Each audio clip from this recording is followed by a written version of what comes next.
एक आदमी जंगल में कुछ अजीब देखता है।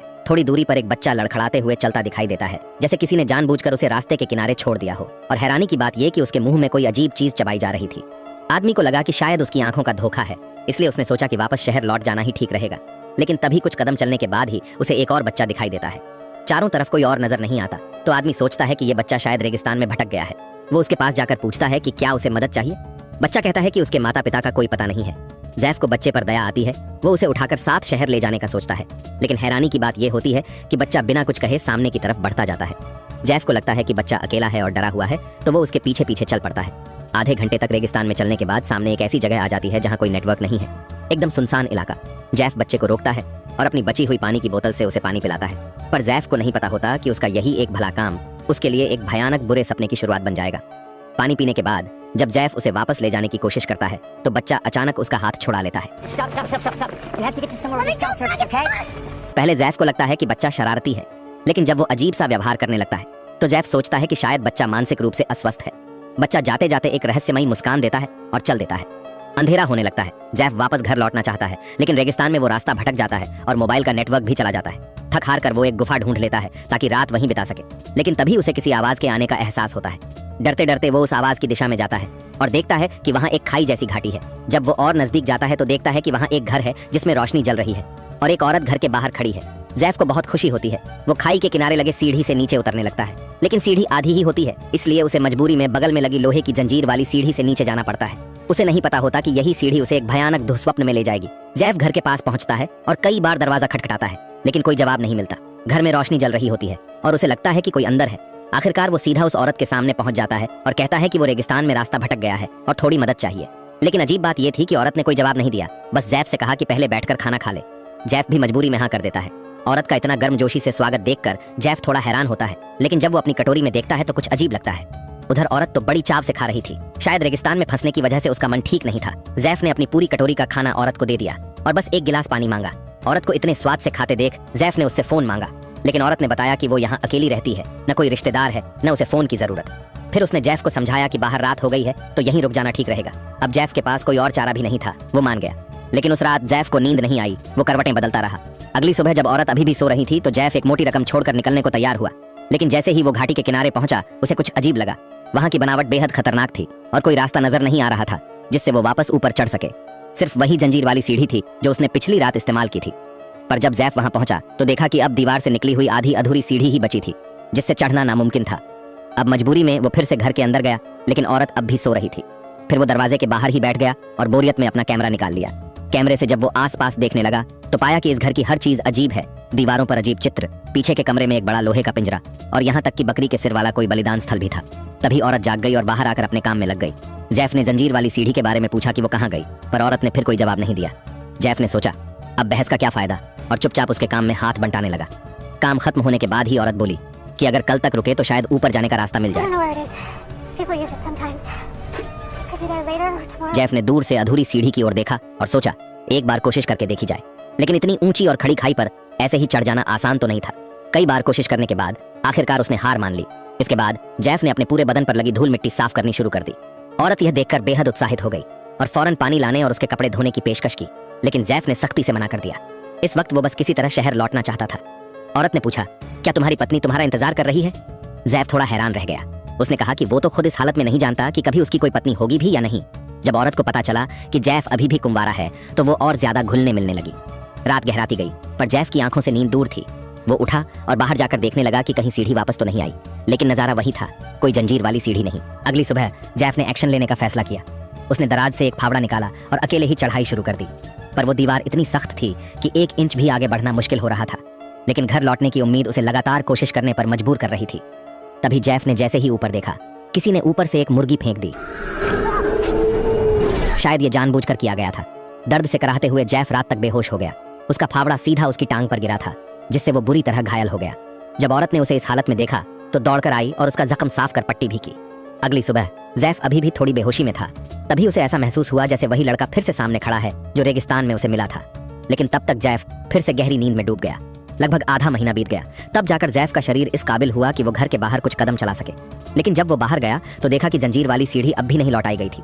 गुस्से से तिलमिलाकर उसने घर में घुसकर उस औरत को खींचते हुए बाहर निकाला और जोर जोर से चिल्लाने लगा, सीढ़ी कहाँ है? तुमने मुझे यहाँ फंसा दिया है। वो औरत अवाक खड़ी रही, जैसे कुछ समझ ही ना पा रही हो। लेकिन फिर वो कहने लगी, मैंने तो तुम्हारी देखभाल की है। वो टूट सा गया, एक ओर जाकर अपने जख्मों को देखने लगा। उसी समय घाटी के ऊपर 2 लड़के दिखाई दिए। जेफ ने फौरन हाथ हिलाकर मदद की गुहार लगाई। लड़कों ने नीचे झांक कर पूछा, तुम्हें क्या परेशानी है? जेफ ने तुरंत जवाब दिया, मैं गलती से इस घाटी में आ गया हूँ, कृपया कुछ करके मुझे बाहर निकालो और मैं बाहर निकलकर तुम्हारा पूरा एहसान चुका दूंगा। दोनों लड़के बहुत खुश होकर मदद के लिए राजी हो गए, लेकिन फिलहाल उनके पास कोई रस्सी नहीं थी। इसलिए उन्होंने कहा कि वो अभी जाकर एक रस्सी लेकर आते हैं। ये सुनकर जेफ को बेहद खुशी हुई। वो उम्मीद से उनकी पीठ की ओर देखता रहा, सोच रहा था कि अब ज्यादा देर नहीं लगेगी, उसे जल्द ही आजादी मिल जाएगी। कुछ ही देर में एक रस्सी ऊपर से नीचे फेंकी गई। लड़कों ने ऊपर से आवाज लगाई, जल्दी से खुद को बांध लो। जेफ ने भी बड़ी सावधानी से खुद को अच्छे से बांध लिया, लेकिन जेफ को नहीं पता था कि रस्सी फेंकने वाला लड़का बार बार उसे मजबूती से बांधने को कह तो रहा था, मगर उसकी आंखों में एक अजीब सी डरावनी चमक थी। कुछ मिनटों बाद जेफ धीरे धीरे ऊपर खींचने लगा। उसके चेहरे पर राहत भरी मुस्कान थी, मगर रस्सी आधे रास्ते तक भी नहीं पहुंची थी कि अचानक कुछ अजीब हुआ। हालात इतने आसान नहीं थे। कुछ ही देर बाद ऊपर के लड़के कहीं गायब हो गए। जेफ ने जितनी कोशिश की, कुछ काम नहीं आया। अब वो आधे रास्ते में ही हवा में लटक रहा था। उसके पास एक ही रास्ता बचा, अपने हाथों की ताकत से ऊपर चढ़ने की कोशिश करना। मगर तपती हुई धूप और रेगिस्तानी गर्मी ने उसे धीरे धीरे बेहोशी की ओर ढकेलना शुरू कर दिया। तभी ऊपर से कोई तरल पदार्थ उस पर गिरा। जेफ चौंक गया, क्योंकि ऊपर का लड़का अब वहां पेशाब कर रहा था। ये उसके लिए अपमान की पराकाष्ठा थी।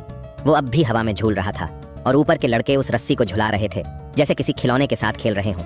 इतना ही नहीं, वो पहला लड़का जो रेगिस्तान में भटक गया था, वो भी उन्हीं में से एक निकला। अब जेफ को साफ समझ आ गया था, ये लड़के जैसे कोई पूरा गिरोह हैं, शायद एक परिवार जैसा, जो यहाँ फंसे हुए लोगों के साथ खेल खेलते हैं। जेफ हवा में झूलते हुए मदद की गुहार लगाता रहा, मगर कोई असर नहीं हुआ। अंत में जब वो पूरी तरह टूट गया, तब जाकर लड़कों ने रस्सी को हिलाना बंद किया। जेफ का सिर एक चट्टान से टकराया और वो बेहोश हो गया। जब उसकी आंख खुली तो रात हो चुकी थी, मगर उसने हार नहीं मानी। वो अब भी किसी भी तरह इस जगह से निकलना चाहता था। उसका शरीर अब पूरी तरह थक चुका था। तभी पीछे से वही औरत आई जिसने उसके जख्मों की देखभाल की थी। उसने जेफ की हालत देखी और उदासी में बोली, तुम इतनी मेहनत क्यों कर रहे हो? थोड़ी ताकत बचा कर रखो। जेफ ने झट से पूछा, ये लड़के कौन हैं? औरत ने जवाब दिया, बस कुछ रेगिस्तान में भटकते बच्चे हैं। फिर उसने चेतावनी दी, अगर तुमने शांति से नहीं बैठा तो तुम्हारी तकलीफें और भी बढ़ सकती हैं। जेफ अब पूरी तरह टूट चुका था। उसने आसमान की ओर देखकर एक जोरदार चीख मारी। तभी वो लड़के एक बार फिर उस खाई के किनारे दिखाई दिए। पहाड़ के ऊपर से वे सारे लड़डी के गुस्से में जेफ को घूरते रहे। 1 महीने बाद, जैसे जेफ ने अपनी किस्मत को स्वीकार कर लिया हो, अब वो औरत के साथ अक्सर उसी खाई के भीतर ही फंसा रहता था। जब औरत ने देखा कि जेफ की कमीज की आस्तीन फटी हुई है, तो उसने अलमारी से मर्दों के पुराने कपड़े निकाल दिए और कहा कि जो चाहो पहन लो, कि ये कपड़े आखिर कहाँ से आए होंगे। लेकिन फिर भी वो बिना ज्यादा सोचे एक कपड़ा पहन लेता है। इन दिनों में उसने सब्जियां उगाने की कोशिश भी शुरू कर दी थी। ऊपर से बच्चे अक्सर खाने पीने का सामान फेंकते रहते और जेफ उन्हें चुपचाप स्वीकार करता रहा, जैसे अब वही उसकी नई जिंदगी हो। शायद शराब और ढेर सारे स्नैक्स की वजह से जब जेफ ने एक रात औरत से पूछा, क्या तुम कभी यहाँ से भागने का नहीं सोचती, तो औरत ने बस धीरे से कहा, बस यही तो है, सब कुछ यही है।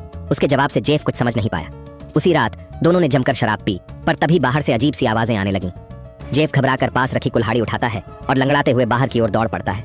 पर बाहर जो देखा उससे उसकी रूह कांप गई। वे सारे बच्चे अजीब सा मेकअप करके पागलों की तरह घाटी में इधर उधर दौड़ रहे थे। जेफ की आंखों में डर और बेचैनी साफ झलक रही थी, पर कुछ ही पलों में वो बच्चे उस पर टूट पड़े, उसे जमीन पर गिरा दिया और जी भरकर मजाक उड़ाया। उनका उपहास, उनका पागलपन, सब मिलकर जेफ को अंदर से तोड़कर रख देता है। वो अंदर भागकर औरत से पूछता है, ये सब क्या है? ये बच्चे कौन हैं? तुमने मुझे यहाँ क्यों फंसाया? लेकिन औरत सिर्फ शांत रहती है, कहती है, यहाँ कुछ भी बुरा नहीं है। मैं चाहती हूँ कि हम दोनों मिलकर यहाँ एक उम्र गुजारें। उस रात शराब और अकेलेपन ने उन्हें एक कर दिया, एक अजीब सा रिश्ता जो अंधेरे में बना। सुबह जब जेफ नींद से उठा तो औरत उसके पास ही सो रही थी। वो बाहर आया ताकि कुछ राहत पा सके, लेकिन उसे पता नहीं था कि उसी खंभे के पास सैकड़ों बोतलों के ढक्कन जमा हैं, जो शायद उससे पहले यहाँ आकर फिर कभी ना जा सके। इस घाटी में एक और महीना बीत गया। जेफ की उगाई गई सब्जियों में अब हरे पत्ते निकलने लगे थे। उन लड़कों में से एक उसकी सब्जियों को देखकर बड़ा उत्साहित हो गया। उसने जेफ से पूछा, ये सब्जियां तुमने कैसे उगाई? यहीं से जेफ को एक उम्मीद की किरण दिखी। उसने सब्जी उगाने की थोड़ी बहुत जानकारी देकर लड़के का भरोसा जीत लिया। इतना ही नहीं, वो लड़का उसे इनाम में एक बोतल कोल्ड ड्रिंक देने का वादा करता है। जेफ के चेहरे पर हल्की सी मुस्कान लौट आती है। अब शायद भागने का रास्ता खुलने वाला है। रात के वक्त जेफ ने दीवार पर टंगी तस्वीरों को गौर से देखा। उसे ऐसा लगा जैसे उन तस्वीरों में कुछ भाव उमड़ रहे हों। औरत ने बताया, ये मेरी दादी हैं। वो हमेशा से इसी वीरान रेगिस्तान में रहती थीं। मैं उन्हें ज्यादा नहीं जानती, पर इतना जरूर जानती हूँ कि वो मुझसे बहुत प्यार करती थीं, ठीक वैसे ही जैसे मैं अपने पेट में पल रहे बच्चे से करूंगी। ये सुनकर जेफ सन्न रह गया। उसे अब पता चला कि औरत गर्भवती है, पर उसके लिए ये खबर किसी बुरे सपने से कम नहीं थी। कौन चाहेगा कि उसका बच्चा किसी तंग डरावनी घाटी में जन्म ले? जेफ ने तुरंत इसका विरोध किया, पर औरत ने उसकी बातों को टाल दिया। अब जाकर जेफ को एहसास हुआ वो महज एक जरिया था, एक औजार जिसे एक परंपरा के लिए इस्तेमाल किया जा रहा था, चाहे वो कितना भी विरोध करता। पर इस गहरी घाटी में फंसकर उसके पास कोई रास्ता नहीं बचा था। समय बीतता गया। जेफ की टांग अब धीरे धीरे ठीक हो रही थी। वो रोज अभ्यास करता, किसी भी पल भाग निकलने की उम्मीद में। इसी बीच एक दिन वो लड़का फिर आया। उसने कहा, मैं इस बार कोल्ड ड्रिंक नहीं ला सका। जेफ ने मुस्कुराते हुए कहा, कोई बात नहीं, कोल्ड ड्रिंक ना सही, मैं तुम्हें सब्जियां उगाना और दूसरी जरूरी चीजें सिखा दूंगा। बस तुम किसी भी तरह मुझे यहाँ से बाहर निकालो। औरत को भी साथ ले चलेंगे, हम तीनों एक नया सच्चा परिवार बनाएंगे। लड़का थोड़ा हिचकिचाया, पर जेफ की बातों से वह प्रभावित हुआ।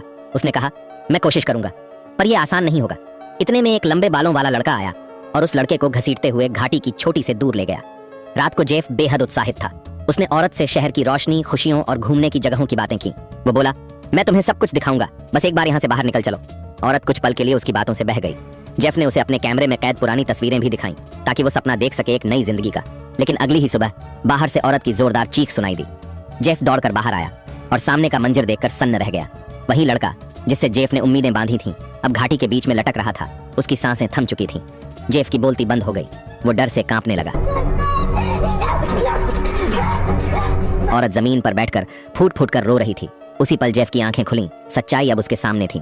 ये सारे लड़के इसी घाटी में जन्मे थे, इसी परंपरा के तहत पले बढ़े थे, और उन्होंने ही जेफ को इस घाटी में फंसाया था ताकि वो उनके कबीले की नई पीढ़ी को जन्म दे सके। एक ऐसा भयावह सच जिससे अब बचना नामुमकिन लगने लगा। अलमारी में रखे ढेरों मर्दों के कपड़े और दरवाजे के खंभे पर जड़े शराब की बोतलों के ढक्कन, ये सब इस बात के साफ संकेत थे कि इस जाल में फंसने वाला सिर्फ जेफ नहीं था। पर अफसोस, वो उस आखिरी मौके को भी चूक चुका था जब उसके पास कुल्हाड़ी थी। अब जाकर जेफ की आंखें खुलीं, पर तब तक बहुत देर हो चुकी थी। वो औरत अब गुस्से में पागल हो चुकी थी और हाथ में लकड़ी का तख्ता लेकर जेफ पर टूट पड़ी। 5 महीने बाद जेफ अब एक लोहे के पिंजरे में बंद था। उसकी आंखों में होश नहीं और उसकी जुबान पर सिर्फ पागलपन की बड़बड़ाहट। लेकिन उसी दिन घाटी के पास एक लड़की घूमती हुई आई। उसने जेफ की बेताबी को सुना। पिंजरे की सलाखों तक पहुंचकर जेफ ने बेहद धीमी आवाज में उससे मदद की गुहार लगाई। लड़की को जैसे ही समझ आया कि जेफ को यहाँ बंदी बनाया गया है, उसने वादा किया, मैं अभी जाकर पुलिस को लाऊंगी। जेफ को पहली बार एक सच्ची उम्मीद नजर आई, मगर खुशी ज्यादा देर टिक नहीं पाई। लड़की को उसी वक्त उन लड़कों ने पकड़ लिया और जेफ के सामने ही उसकी आखिरी उम्मीद की गर्दन तोड़ दी। जेफ पूरी तरह टूट चुका था। रात को वो औरत एक कप लेकर आई। जेफ ने इस बार झुककर उसे मनाने की कोशिश की। वो बोला, मैं मान गया, बस मुझे बाहर निकाल दो। लेकिन औरत का चेहरा बिल्कुल भी नहीं बदला।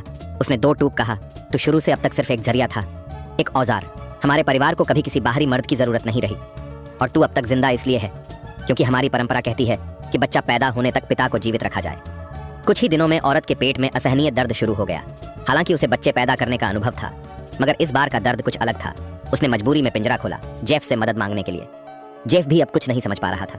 उसने उसकी मदद की, मगर जैसे ही वो दोनों बच्चे को लेकर घर में लौटने लगे, उसी वक्त दीवार पर लटकता हुआ वो जंजीर वाला सीढ़ी नीचे गिरा दिया गया।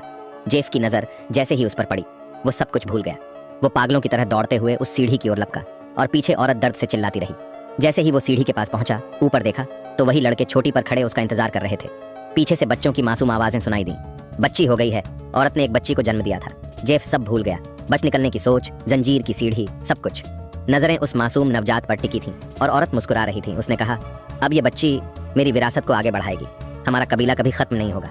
जेफ कुछ पल के लिए सच में सब कुछ भूल गया था, लेकिन तभी पीछे से आया खामोश अंधेरा और एक झटका। जेफ का जीवन इस घाटी में हमेशा के लिए खत्म कर दिया गया, और इसी के साथ ये कहानी भी खत्म होती है। जेफ एक औजार की तरह इस्तेमाल किया गया और अपने मिशन को पूरा कर हमेशा के लिए उस घाटी में